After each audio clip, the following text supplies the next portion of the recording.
Good evening, episode 37 of Helter Skelter season for Dundalk, season 4 from the Town End podcast.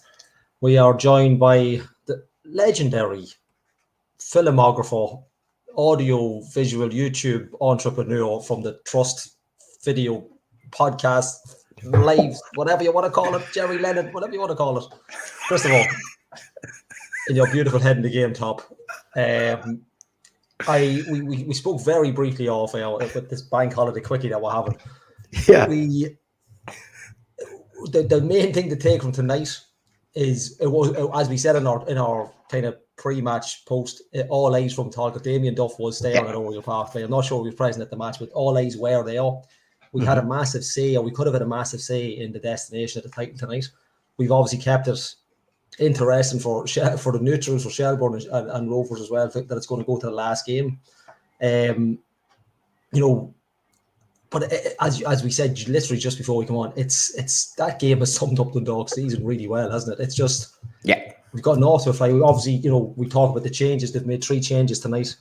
We've had Boyle out from Mayoa, Austin break in for Benno, and Owen Kenny's got to start at Oriel Park again for Jamie Gullen.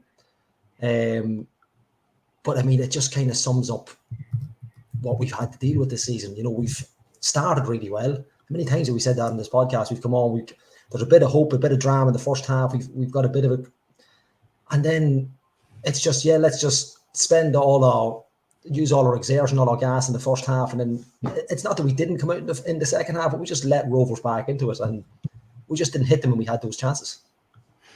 Yeah, it was a complete microcosm for our whole season. We started off with optimism, a bit of endeavour. We huffed and puffed for a while, but then we gave away the goal. We go away empty-handed, and we feel hard done by.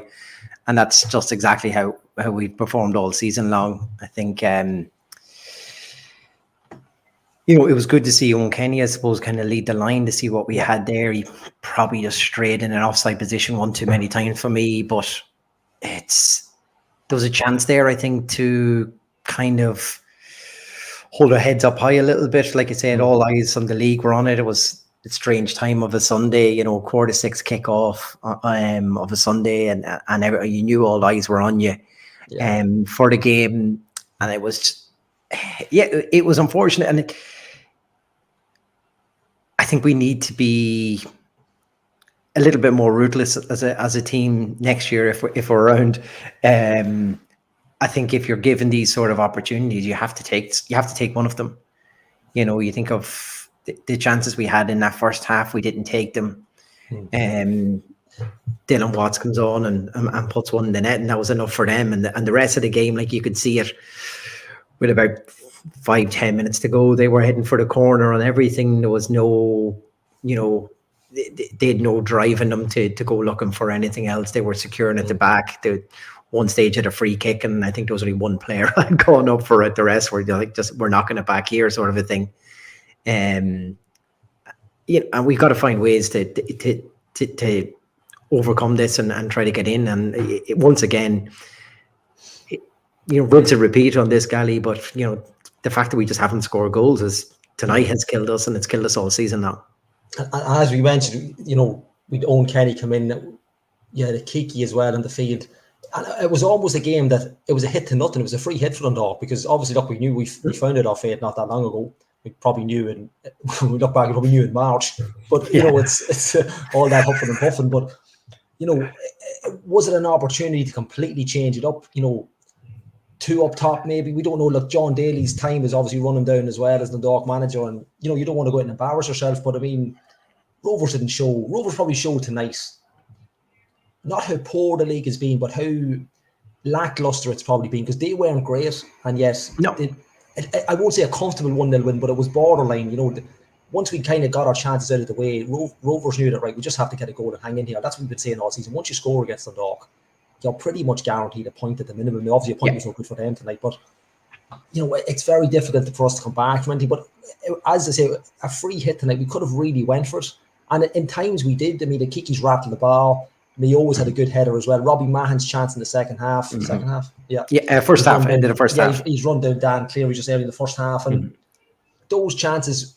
And in fairness, we haven't got many shots like that away during the season. You know, we're obviously, like you say, we're lacking goals, but we felt that, you know, and I don't want to sound cliche, but these lads are in the shop window now, I suppose. A lot of them, I understand they're under contract, but trying to maybe somebody just grab the game with the scruff of the neck and just say, look, not to hell with tactics, but let's have a Giovanni Trapattoni moment here in Stade de France, where we just take the game by the scruff of the neck. And again, we just lack that little bit of quality. That little bit of quality that just has been lacking all season. Yeah, it's like that's exactly what John Daly said in his pre-match interview with us. He said, you know, for these players, a lot of them are in their shop window. They're playing for their own futures here. You know, it probably won't be at Oriel Park, but it could be somewhere else.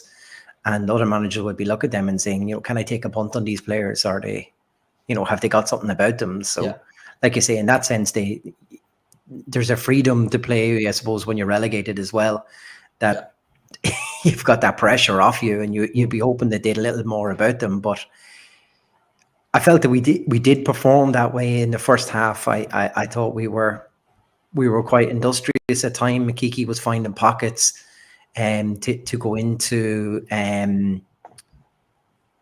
As I said, we had those big chances. We had the Kiki one off the.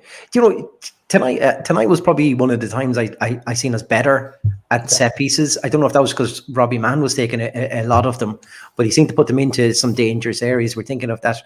You just mentioned it there. My always header.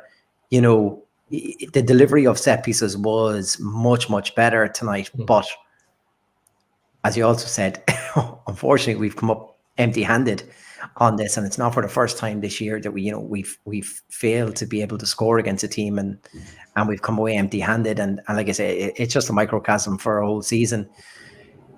I suppose the big question and what everyone was asking around Oriel Park is who's here next year, and who do you build a team around? And maybe that's a conversation we come back to later on the show here. But it's frustrating that we come away and players got a good reception at the end again from the fans.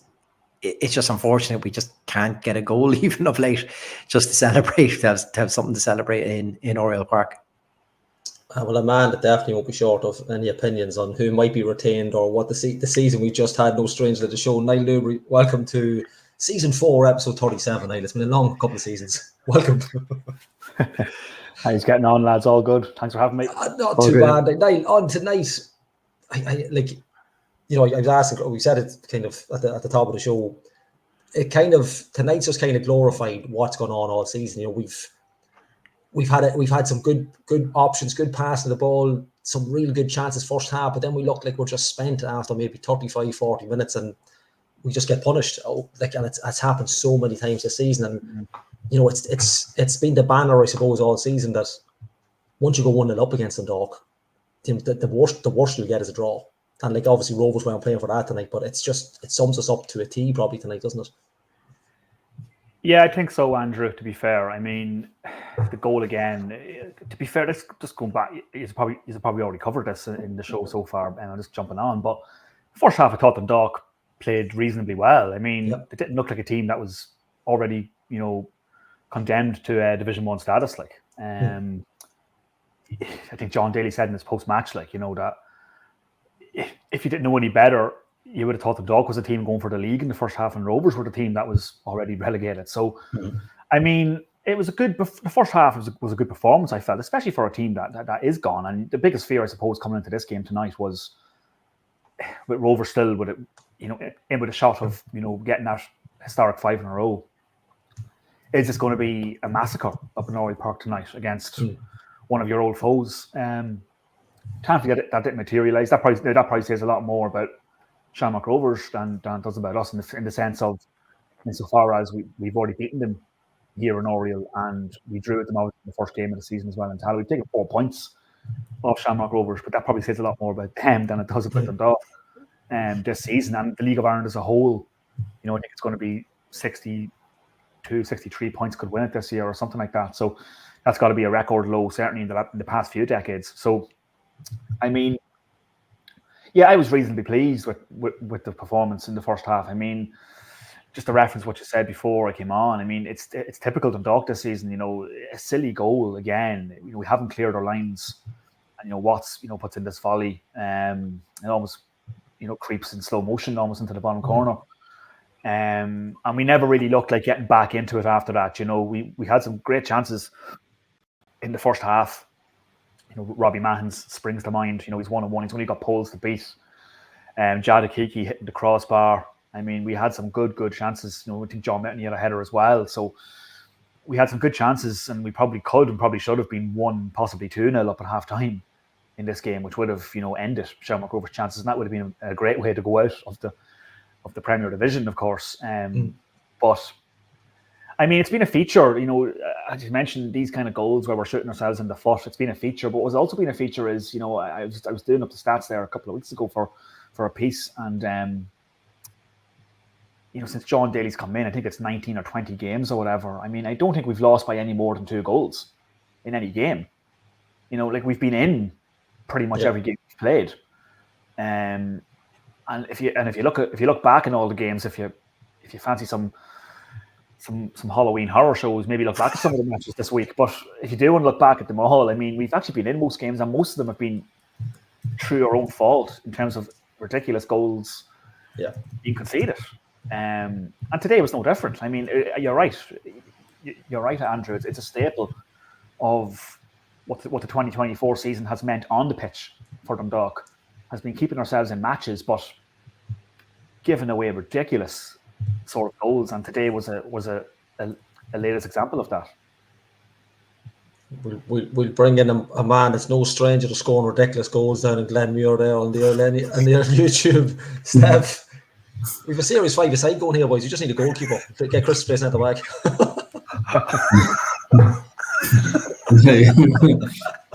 Oh, Crystal. He's done me wrong there, isn't he? Yeah, he did. He must have seen it. It's time to bring out the 2 shield medals, lads. Yeah, Steph. Like we said to Chris and Niall, it's one of those games that it summed up the Dundalk season. Although they've made some changes, I say that Chris, like, it was a free hit tonight. We could have really went for it. Like, it's not that they didn't. I mean, the first half, like Niall said, we were definitely looking the better team, but and we said it last week. Niall just mentioned 60 odd points is going to win this league. Like it's not a frighteningly poor league. I just think everybody's there's nobody really horsing away with it. Like there's always that one team, but like when you look at the gulf, or like that lack of gulf probably between Dundalk and Rovers tonight, it's really mad that we found ourselves in the position. We found ourselves in so low in the league. When you look at tonight's game and even the first half from like the likes of Kiki, Mahan, it's we're talking about players from next season even. Like there's a nucleus there of players that could be kept around, and it's just such a pity that we couldn't get them for 90 minutes solid every single week. And like I said, we've been in games, but we're just not at that level of kind of clinical up top where we can score goals and finish teams off. Yeah, look, I don't know if it's a case of another hard luck story with the post, and then obviously Mahan's missed chance, but I suppose you don't get relegated by bad luck over the course of the season. So yeah, I think look, like you said, it was sort of a free hit, and you were sort of going up in hope rather than expecting us to get something out of it, and then obviously just flattered to deceive again. No goals again. Like I know we'd sort of clung on to, if we won our last 3 games and draw, don't pick up any points, we might get a playoff, and like we haven't even managed to score a goal. So yeah, I think when you look at the goals column at the end of the season, it's just going to tell its own story. And unfortunately, it would have been nice to just derail. I think I heard Niall mentioned it would have been a nice ending to the season to just derail our old rivals, but unfortunately not to be. Like Monroe pulls off a decent save, and then not too long after that, then I think it was we concede that goal, and it's probably avoidable again. I think there's a few people's probably looking at it going, we could have done better there. We could have cleared it possibly before that, or even, we were always told, get it to safety. and then defend the corner or the throw, whatever it may be. But yeah, I think there's lots of sliding door moments in matches throughout the season, and we've always seemed to just miss it before the door closes in our face, unfortunately. Niall, is it a case of kind of, obviously, look, we've had our relegation swan song a couple of weeks ago, but is it a case of, look at that squad tonight, would they be looking to pick? I know John Daly won't be right about the next manager. We may discuss that, or any kind of thoughts he's have on that, but is there a couple of players there, or is there, not even naming names, but do you think there's a nucleus of a squad there that can, if you look at young Kyo and things like, and players like that, can they come up? And Kiki's a good player as well. Could they be vital, to getting us back in at the first time of asking next season? If it's to be that it's going to be the first time. Look, we don't know. First division is kind of it's a tougher league to get out of. Yeah, it is, and it's equally a tough league to attract players and to come and play for you, especially if you've got an impending points deduction which could be facing us as well. So there's all those factors. Obviously, Darrell Horgan, spoke to us last week and outlined his intentions of staying. Now that might be out of his hands, depending on what his wages are. If he's willing to take a wage cut, I don't know. Time will tell on that one. John Mountney, you imagine, might want to stay on. He's been a great skipper the last few weeks, in particular. Really, really carried himself professionally, as you'd expect from John Mountney. Then you got some of the younger lads, Mayowa and Amasahun, a player I've always rated. He's somebody who could be a key figure next season if we can hang on to him. You mentioned Sean Keogh there, who's really, it's been a good education for him, I suppose, in a very difficult circumstance for a young player to be playing the majority of the season in a team that's rooted to the bottom, with a lot of off-field noise. It's a good it can go one way or the other for Sean Keogh. It can be a good education for him, or it could put him off football for good. Time will tell on that one too. But I think he's a terrific young player, and he's got great potential. You got like Jada Kiki, who obviously was on the fringes of the Shelbourne team for a long time. Looks a reasonable player. Might be a good at first division level. Would A. Dervin be worth a punt in the first division? There's good players there, and you got young lads coming through as well. We've seen with some of the internationals, underage internationals of late. The likes of TJ Malloy, these kind of boys could be in the first team next season as well. Ryan O'Kane could also stay with the club. Which you'd like to see. So there is a nucleus, and I don't know what Andy Boyle's situation is. Could you hang on to him? I don't know. Robbie Benson probably looks unlikely that you probably hang on to him. I don't know, but other than that, there's not too much you'd be kind of around. I don't think, So it was the question. I think I spoke. Owen Kenny as well. He's a striker who could flourish in the first division next year. A season in the first division could do him no harm if he bags in a fair few amount of goals. So a lot of these younger players can develop, and that's where we're going to have. I think that's why there's been such an emphasis on the academy. You saw Vinnie Leonard coming off the bench today as well. What was he, 16? He was 15 at the start of the season when he played in the Leinster Cup. This is what you're looking at now. That's why there's so much emphasis on the academy of late. It's because that's really what we're going to have to be looking at. A few senior players in there as well next year, no doubt. You might even get a few wily professionals who've been around the block to come in and complement it. But other than that, that's your nucleus is going to be your academy products at this point, and it's also a cost-effective measure too. So there is good potential there, and that's the way to go. Like you look at players, look at Mason Mealia at St. Pat's, and other players in the past have come through. The league's kind of set up for that, particularly the first division.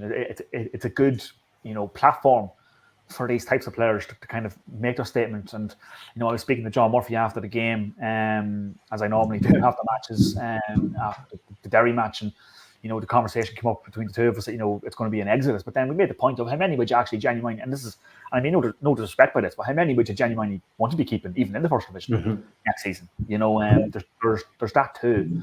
So I think a combination of some of the older, a couple of the older heads and the young lads coming through is probably what's going to form next season's squad, if there is a squad, of course. But you'd like to think there will be. So I think that's what you're looking at.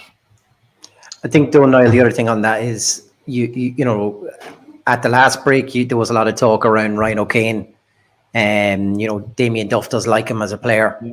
And there's a lot of interest around Owen Kenny as well. I'm sure in particular if Pats end up cashing in on Mason Melia, I think that Owen's kind of already made one that could be negotiated over the breakfast table in the morning in that house. So my only worry there is some of our top young talent, local talent, could easily be picked off. And you would say like those two players in particular definitely deserve to be playing at that high level too. So that could be our downfall as well, that we lose one or two of these guys, because if someone dangles Premier Division football in front of them, that could be the real problem on it. Unless, of course, you can strike some sort of maybe a loan agreement or something to get Kenny back again, because like as you mentioned, we've seen Owen play with Wexford that time, was it? Yeah, Wexford, he was on loan and done quite well with them that time, and you would look at the experience he's had. I think Owen Kenny will be a fantastic player. I think he was probably just thrown in the deep end this year with us having to lead the line, and I really would have loved a stronger number 9 to be with him to kind of be able to mentor him in some way. I think that's probably what Owen was missing. And then you look around some of the other Premier Division clubs, and he could do quite well playing under somebody else like that. But that'd be my only fear, that some of that nucleus we may like let's face it, there will be vultures around Oriel Park looking for one or two of these players. Not there won't be a massive queue or anything at the same time, but there's definitely one or two there, you would say, and unfortunately I'd put them into the great potential to come, and it'd be shocking to see them fulfill that potential away from Oriel Park, but that's definitely a fear of mine. Yeah, I think so. I mean, there's naturally, especially with the age profile of some of them boys you mentioned too. I mean, naturally there's going to be interest. A lot of them are raw talents, and it's a tough environment for them this year to kind of flourish. But I just seen a comment there. Owen Kenny, had a good game tonight. I mean, just straight offside one too many times for me. That was my only frustrating point with him. But again, that's something that could be developed in his game. He's still learning. He's only a kid at the end of the day. Yeah. Mayo Anamasa is one that I'd really be keen on keeping. Definitely. I think he's a phenomenal player, and he could be our main man at the back next year, potentially. So there's no doubt going to be interest in him too. I mean, that's just the nature of it when players are in that age profile, in that age bracket, that there is going to be Sean Keogh likewise. There's going to be the clubs hovering around and thinking, he might be worth a punt, or he might be worth a punt. And the problem we have is that we haven't really got a structure that's attractive or any sort of stability that's going to keep these players here. I'm speaking today, of course. I mean, I don't know what's going to happen tomorrow or next week, but at the present moment at least, there's nothing keeping these players here. Yeah. At the end of the day, and if, as you say, Chris, if a Premier Division club comes in and dangles that cart in front of them, it's probably going to be impossible for them to turn that down. With all things considered, yes, a season in the First Division could be beneficial to some of these lads, but we're still at a point where we don't know if we're going to even be in the First Division. Yeah, exactly. So that's just what I'm going to say on that. So I think we will be, personally, and I think we will find a way. We'll probably be facing a points deduction, but I think we'll be there. But at the end of the day, we aren't 100% sure at the minute. No. So you're not going to get boys clamouring to stay at Oriel Park at the minute, regardless of their loyalty or loving the club and all that type of thing. It's just a very difficult space we're in at the minute.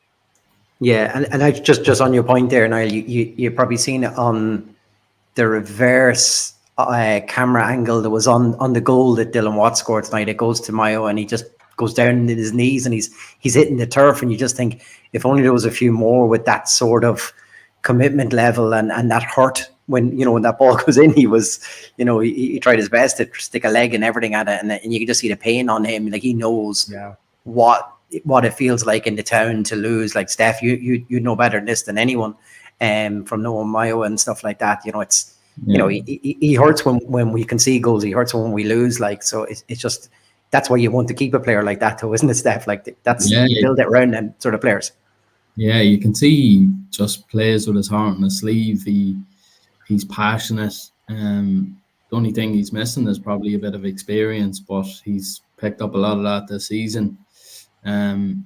He didn't have the smoothest journeys either, where he had to move away from the club for a wee while to Dungannon Swifts to gain that experience. And once he got to run the games, then he came back into the fold. But yeah, like I think, we can not be rash at times, but he just attacks the ball and he's aggressive, and that's what you want to see as a centre half. But like, he's athletic, strong, and he can play ball as well. So like Niall said, bags of potential there, and hopefully we can manage to keep hold of him. And look, what I'd be doing if I was coming in as manager there, you'd be looking at him just being one of the senior players in the squad, even at a sort of young age. I know he's captained the under-20s for a season at least, and possibly a couple of the younger ages. I know he was up at Bowes for a while, but yeah, like I think he has some leadership qualities there, and if you could manage to hold on to him, I'd be just putting that to him. You can be one of the leaders of this team, and obviously, if John Mountney stays, and it was touched on already, I think he's been incredible. Especially, the last couple of weeks, not just the relegation, but with the whole week of Maxie's passing and his funeral and everything. Like, I know there was a few question marks raised about John as captain when it was announced, but everyone was sort of more along the lines of not his character or his personality or anything like that, just his lack of game time, because he'd been injured, a good couple of big injuries that it ended. And then Archie Davis was in front of him as well in the squad, like in that position. Yeah, absolutely. Plenty of question marks, but look, I think he's answered them, every single one of them, and he's impressed me anyway.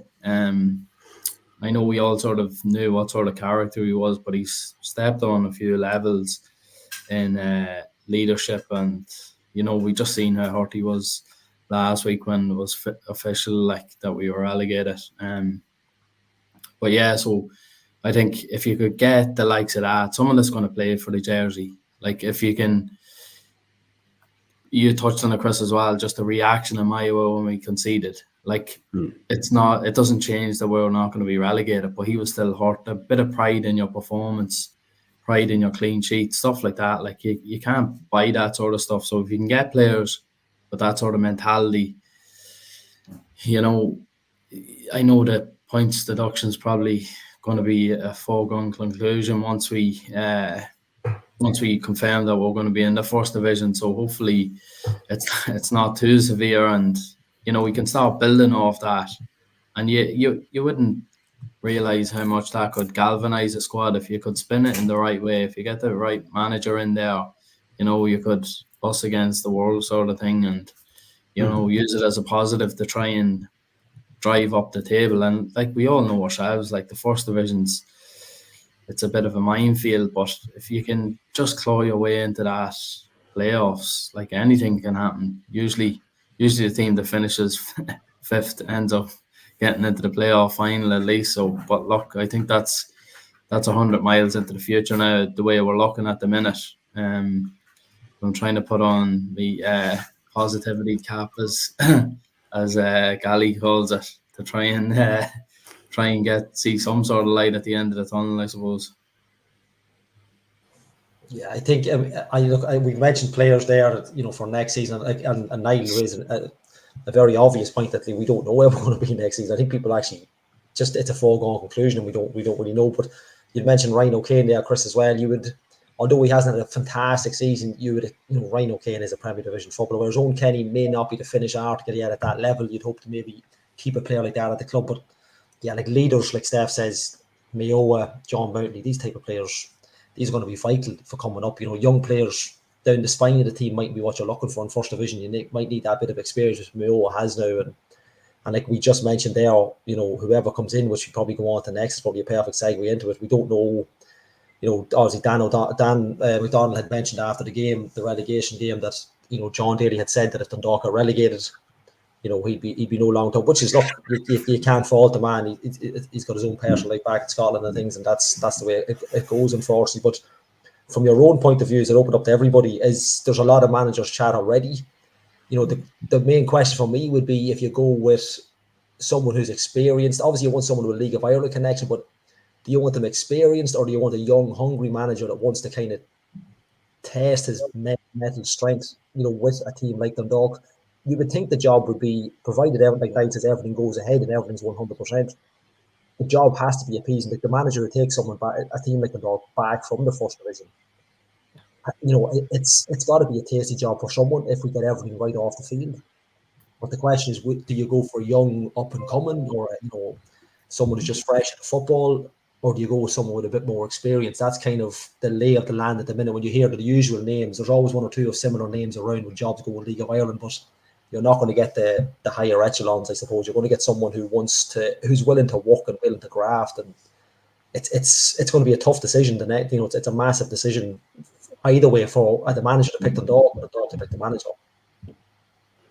It's probably a situation though where anyone who may be interested in that job is going to sit back and wait to see where the lay of the land is with the owner, because that's going to dictate where your budget's going to be. It's going to dictate who you can retain and build a team around. I think that's why you really are looking for John Temple to come out, like Niall said, probably this week, come in before the season's wrapped up.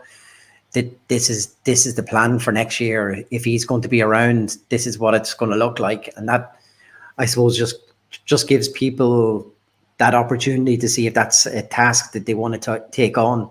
The more experienced heads, like you mentioned, at the moment, it's stressful enough, I suppose, being a football manager. Why would you take on the basket case that is Dundalk? You probably are looking at something like somebody new, or you're looking to go internally or something like that and promote from within, something like that, I would say. But if there's a club next year, I would say you're looking at someone probably inexperienced on low wages right now. Yeah, I was going to say a young, hungry, experienced manager with 30 years of managing behind them. But look, I think the experienced guys who've been around and know what it's all about are probably going to distance themselves a little bit. It wouldn't be good for your reputation, Steph. Yeah, that's what they'll be thinking. Yeah, it's just the unknown of everything at the minute. And look, you might pick up one of them, but it's probably going to be someone that has been out of the league for a couple of years, or somebody that's had a bad experience in their last job, maybe. But yeah, it's impossible to know, because we're sitting here, if you Niall in his job's to report on the club, and he's him and Anand going, are we going to have a team next season or not? You'd hope we would have, but yeah, I reckon you'd have to go for a young manager looking to make a name for himself, somebody that's probably has a little bit of experience, has done something in the game already, possibly. And do you know someone, Steph? Do you know somebody? Yeah, I don't know. Sounds like he does. Yeah, doesn't it? Yeah. The phone line's open if they want to get in touch. I'll make the connections. But it didn't work out too well the last time. But look, if I think you fill the squad with loads of youth players that are looking to make a name for themselves, and then you have the likes of John Mountney there, Mayowa, who's played a lot of Premier Division games this season. Sean Keogh obviously has done it as well. You're going to say to these boys, look, you're guaranteed yous are going to be starters, bar you your form falling off. We're going to build a squad around you and make use the senior players in the team, and you go from there. But yeah, look, it's going to be. I think if John Temple opened up the application forms in the morning, you'd have plenty of people coming in for it at the initial stage, and then obviously goes down to interviews or whatever. But you might have people just testing the waters to see where we're at. But I don't think you'd struggle to get a suitor in to manage the club. I think there is still that bit of excitement, or there's enough there that you could work with. Yeah, I agree. Yeah, I agree with Stefan there. I think you will get there will be interest in the job. I mean, Dundalk, First Division or Premier Division or whatever. Dundalk FC is still arguably the most universally recognisable club in the League of Ireland based on what they've done in Europe in the past. It's a huge club. I mean, you see the potential of the supporters. How many teams would be relegated and rooted to the bottom of the league and still be getting the crowds we've been getting? Even tonight, there was 22,224 something like that tonight. I mean, there's not many clubs who would do that. I mean, and in terms of the profile of what the club might be looking at, I mean, obviously John Temple has already disclosed that the process has not yet begun in terms of a replacement for John Daly, who we've known for some time now that John Daly was perhaps looking to just see out his contract and move on. And I think even if Dundalk had stayed up, I think John Daly would have moved on just through conversations around the place. That's another story. John Daly came in here and was sold a something different.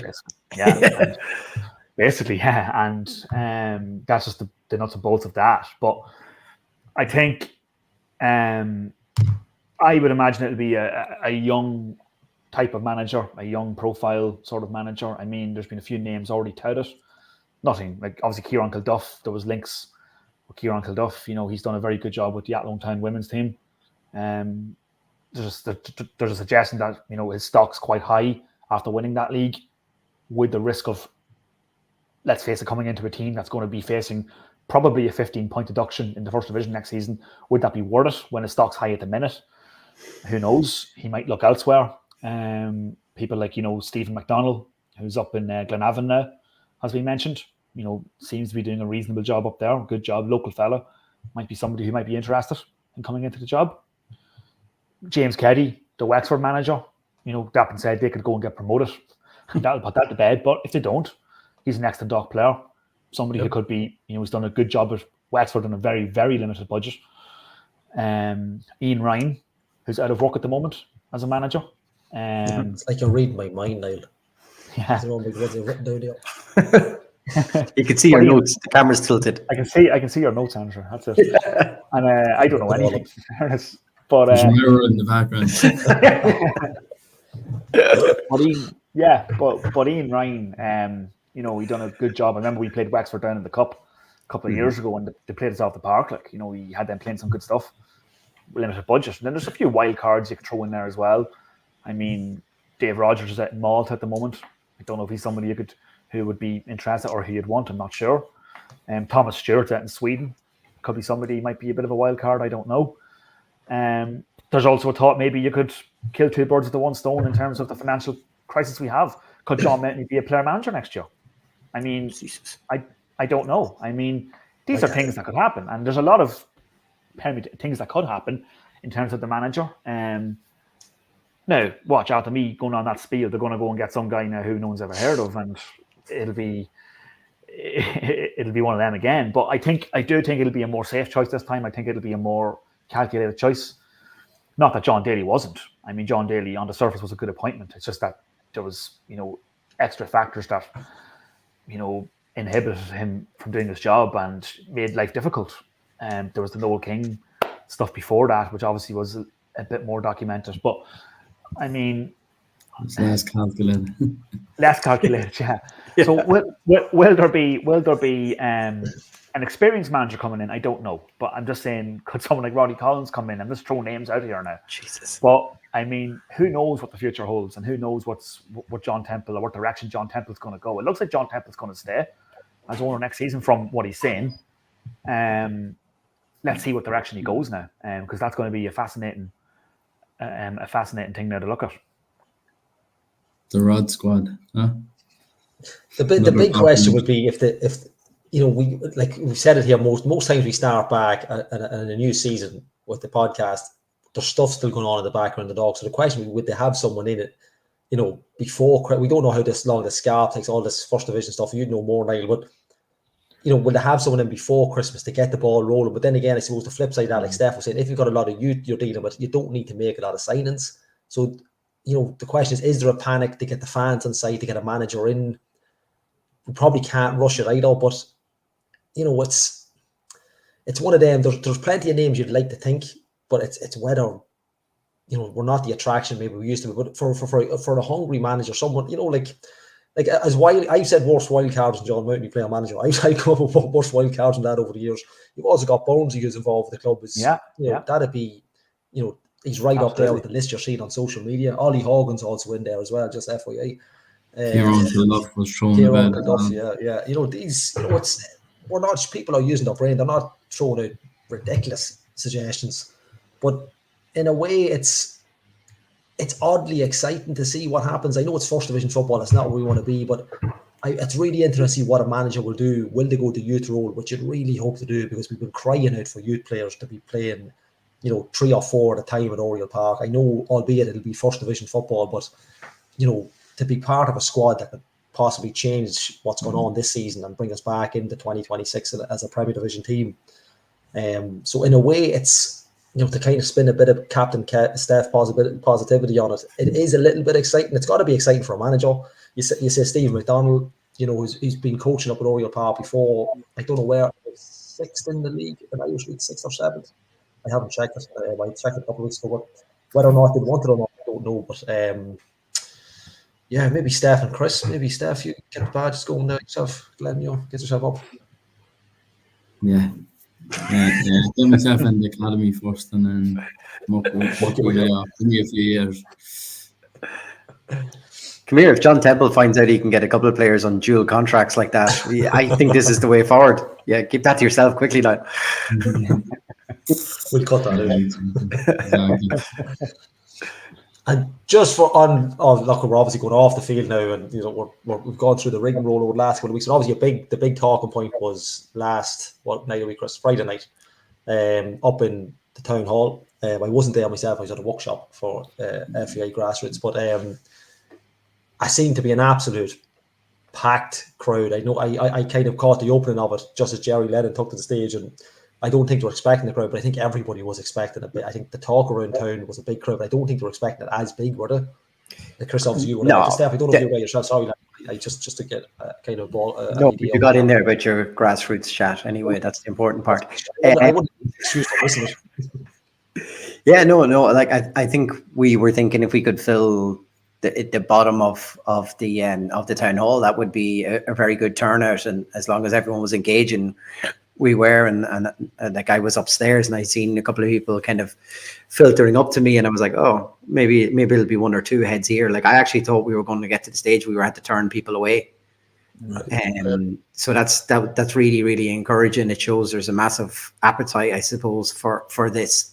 And in the town, I think with the way everything has gone with this club this year in particular, but over the past few owners, I think people have woken up to the fact that we can no longer just sit back and hope that one person steers the club in the right direction.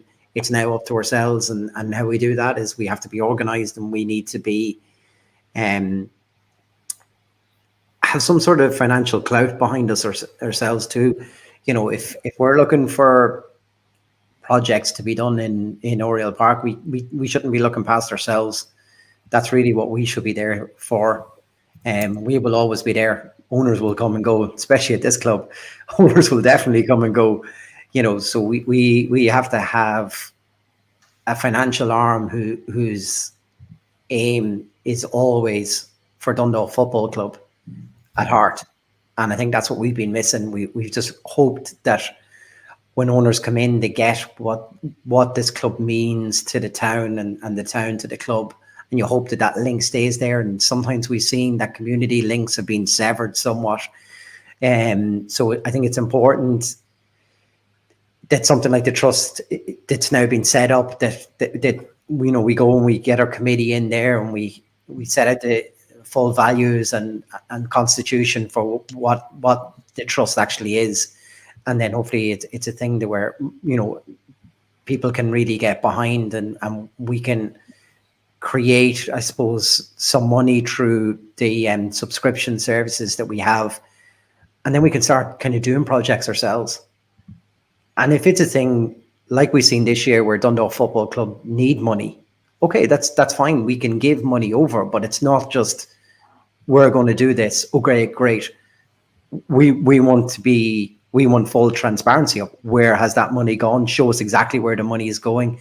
If they don't have money to look after academies and they need assistance with that, okay, well then let's see exactly where that money is going in the academy, and let's make sure we're doing things to the best of our ability and we're holding on and retaining young people in this town because we can afford to do it, rather than the situation that we had here when John Temple came in, that he said that he can't afford to run the academies. And from Jerry Scully gave a real strong argument when he was there, and he was talking about the work that he does in the academy works. And he was at an Irish underage girls international, and there was 5 girls getting a picture together, and he said, but he realized that all 5 girls had all met in Dundalk Football Club and none of them are there anymore. It's like that sort of drain has to stop here. Like, we're talking about the core of our team for next year being local lads who've come through, but if we don't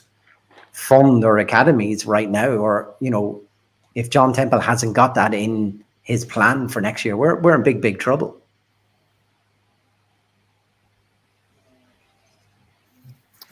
Yeah. I was there. Sorry, Seth, go on. No, I was just going to say, look, you need the conveyor belt. We need to start supplying the first team with these players. We see plenty of teams around the country doing it. I think Shamrock Rovers are obviously the flag bearers, but we know what sort of financial backing and everything else we have. But look, if you look at it, like, even if you want to build a model of, you promote these players from the academy, so you give them the quality coaching they need to prepare them for the first team. You get them into the first team, and next, well, there's a bit of interest shown in them, and then they're sold for a fee because you've invested in them. Then you've got that 100% profit. Then if they are sold, if they're not, and they're still good enough to play in the first team, it's a win-win. You've saved yourself a transfer fee, haven't you? Yeah, exactly. And wages of bringing somebody in that's already established somewhere else, you're always going to have to pay that wee bit more wages to prize someone away from the current employers. So, yeah, like, look, if you can build a model that way, I know it takes time, but look, this is the time now to do it. Everything's going to be stripped right back. Now is the time to really push on with this sort of way of thinking. In my opinion, there's probably a lot of people that will probably come and shoot me down and say, look, we need to be in the Premier Division. We need to sign experienced players so that we can get back in the Premier Division and then start getting up the table. But you have to start walking before you can run. And if you build the foundations properly now, then you can have a sustainable model going forward, instead of rushing, taking shortcuts, and then you're ahead in your timeline, but then as soon as everything starts to break down, you've nothing to fall back on. And I don't think you like we've seen plenty of time. It's like history repeating itself with owners and then playing squad as well. Instead of boosting them up and filling up benches with youth players that are showing promise in the youth teams, and then blooding them in, giving them minutes here and there, and then just prime example, young Leonard coming on tonight. Great to see it. I think it was mentioned that he made his appearance as the youngest Dundalk player in a competitive game, possibly, or something along those lines. So, like, little things like that, and then you keep a young kid who's 14, 15 sees, oh, well, hang on a minute, he's playing with the 17s, but he's after getting a chance at the first team. And it just spurs them on to, keep working hard in the academy, doing their extra bits and pieces. Like when I was coming coming through 100 years ago. You had the players that came before you, the likes of the Simon Kellys, like David Hoyes, David Ward's.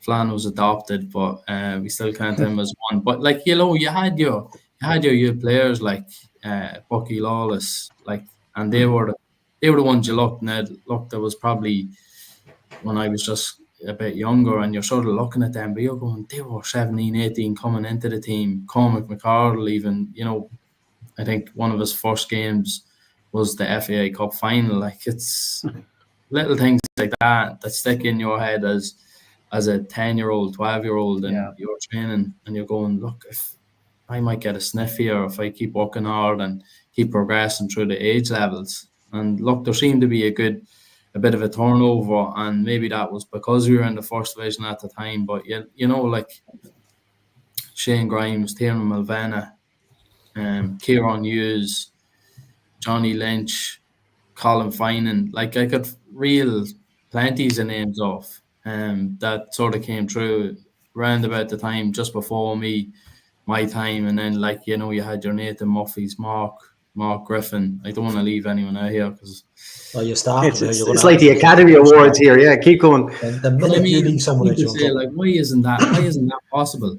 Like Jerry raised the point. Like, there's talent in the town. Like, if he's mentioning 5 internationals, and it's not just the men's side. We've seen Gally's obviously, could give us a better insight, but the ladies' game is like off the charts. We're going to need a senior team very soon.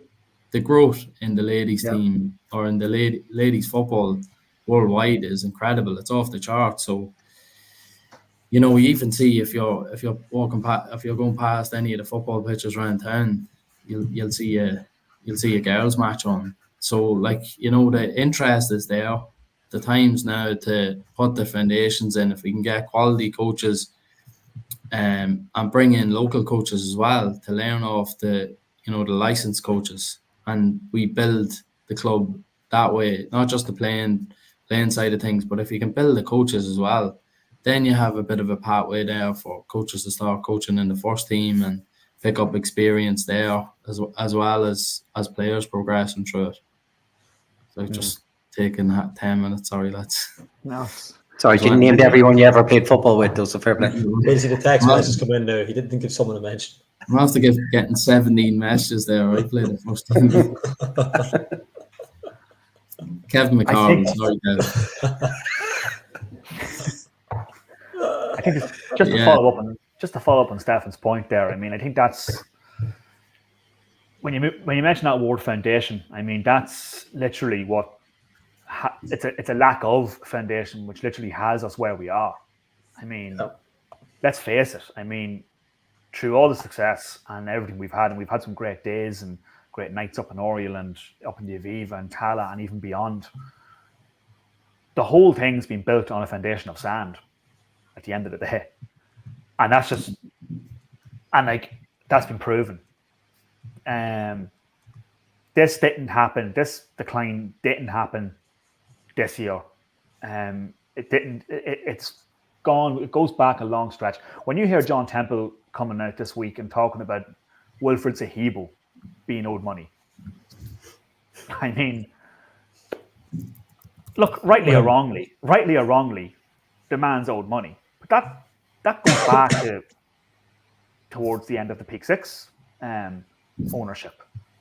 And then there was Stat Sports and Andy Connolly and etc. And then there's Brian Ainscough. And this shit show has spanned several years now. And it's through the lack of a foundation that kind of has us where we are. And we've never built, and I think somebody eloquently put it at the trust meeting on Friday, and I was at it. We all kind of sat back and just kind of accepted things and just thought everything was going to be grand. We kind of sat in our hands, to put it mildly. And the fact, I think, I'm not sure who made the point, but it might have been actually Dean might have made the point that, like, the fact that it's taken this long for a trust to be formed. Yeah. And I was at the meeting. It was great. Bobby Ogle was there speaking, Tony McBride, and Jerry Lennon, I thought, spoke really well at the meeting, and were very informative to what was a packed out town hall. I got there at about 7:15, thinking I was early, and I was lucky to get a seat in the place. So, I mean, obviously, I listened to Brendan Ogle on the podcast a few weeks back, and he spoke brilliantly about what the vision is for this trust. So, I mean, I was encouraged by the attendance at the town hall. I was encouraged by it. I mean, it shows that there's a real appetite in the town to not sit in our hands anymore, and to not to basically let other people decide whether this club lives or dies, which is what happened last month when Brian Ainscough had his finger on the button, basically. I think now we're starting to get it. And look, it's very easy. Look, I'm as guilty as anybody for this. It's easy to ignore the cracks appearing on the wall when you're winning everything in front of you. It's easy to ignore those things, and it's easy to ignore. I mean, you have to look at Oriel Park. I mean, through all the success we've had, I mean, the place hasn't seen as much as a coat of paint for about 10 years, like more. Jerry Matthews is the last person to put a coat of paint in the place. I mean, we kind of sat back and ignored all that because we were doing so well on the pitch. And I mean, the bottom line is, I think we're now finally getting it, and there's a realignment of expectation as well, where we're now looking at First Division as an attractive prospect, considering where we were a few weeks back. Yeah. So at least there's also going to be a realignment of expectation, where you're not going to have a manager coming in, regardless of who that is, and facing the nonsensical sort of criticism if he's doing well. Do you know what I mean? Because that's what's happened in the past as well. There's been too much expectation. I mean, it wasn't that long ago I was sitting here and talking to you guys, and we were joint second under Stephen O'Donnell, and that wasn't good enough for a lot of people, Yep. And that was only a couple of seasons ago. The glory days. The glory days, yeah. So I think people have finally started to wake up now and see the mess that's kind of emanated over the last number of years. And now it's up to us now, because at the end of the day, Brian Ainscough is gone. Stat Sports, Andy Connolly, gone. Peak Six, long gone. John Temple's in there now, and look, he's doing his best in a difficult situation, no doubt. But the only people I think who are going to kill this club now is ourselves. So we really need to kind of put our foot in the pedal, I suppose. And I hope there's good backing for this trust. It seems like there will be, from speaking to people. I know there could be a first membership meeting maybe towards the end of November, I understand. Yeah. Perhaps. So I signed up for it myself. I'm also a member of the 1903. That was one of the points that was made at the meeting on Friday, is that there's no necessary division between the two entities. Like, it's the trust seems to be of the opinion that long term, perhaps in the new year or beyond, there could be an amalgamation of both parties. Like, I know John Temple has also suggested that he's going to have his own membership scheme as well going forward. So we'll see what that looks like. But I mean, look, it's set up as a limited or a CLG. It's just get behind it. There's too many people running around looking for excuses not to get behind things. Yeah. I think we just need to kind of bite the bullet here, and the club's given us loads of great days. It's time we give something back, basically, and I think that's what the message should be now for the trust.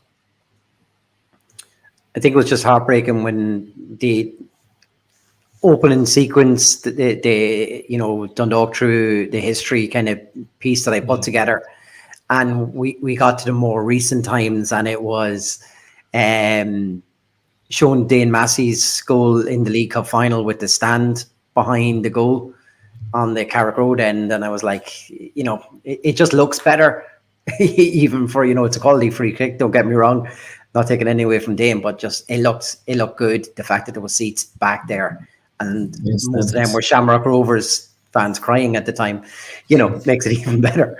But it just goes to show that we never really seek to kick on from that moment. Like, that was Stephen Kenny's first trophy.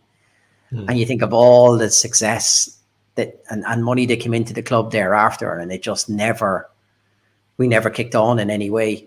to really build on anything there. And I think that's the real downfall. And I think Niall's right. I think the time for divisions and the time for sitting back is gone now, and we need to roll into something that will actually create a legacy for Dundalk Football Club. And that's the most important thing. I think people need to put aside any issues people have and realize that you're either in this for Dundalk Football Club or you're not.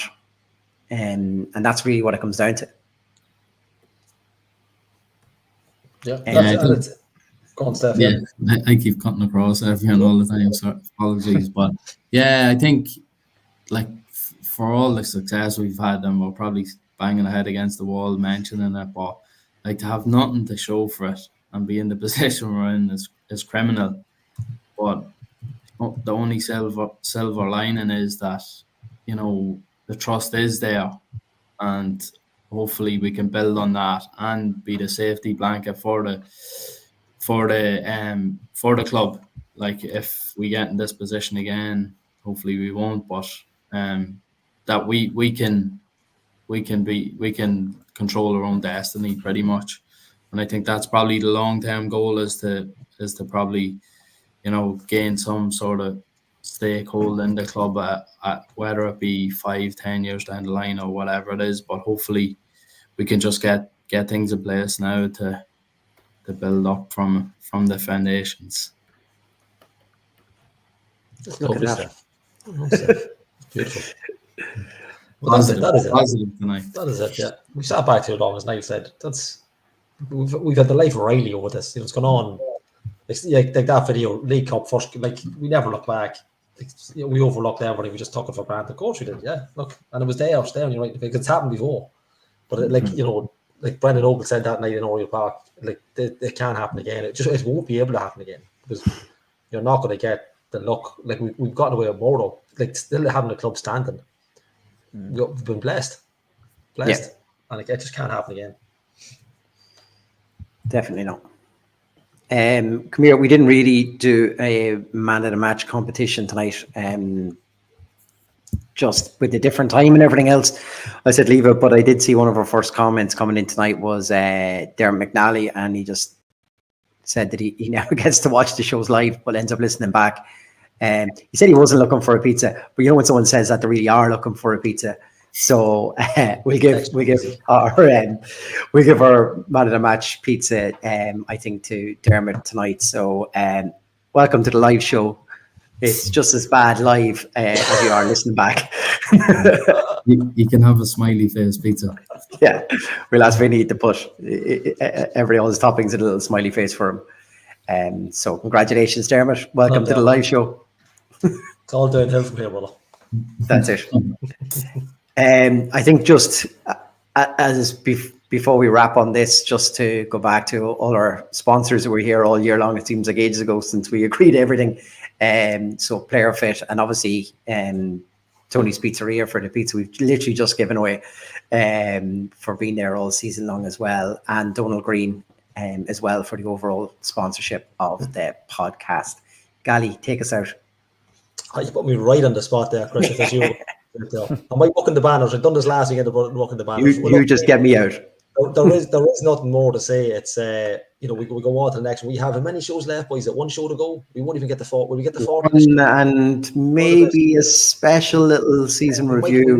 We might just get the 39, lads. But look, until then, Niall, thanks very much for coming on, Steph. And come on to town.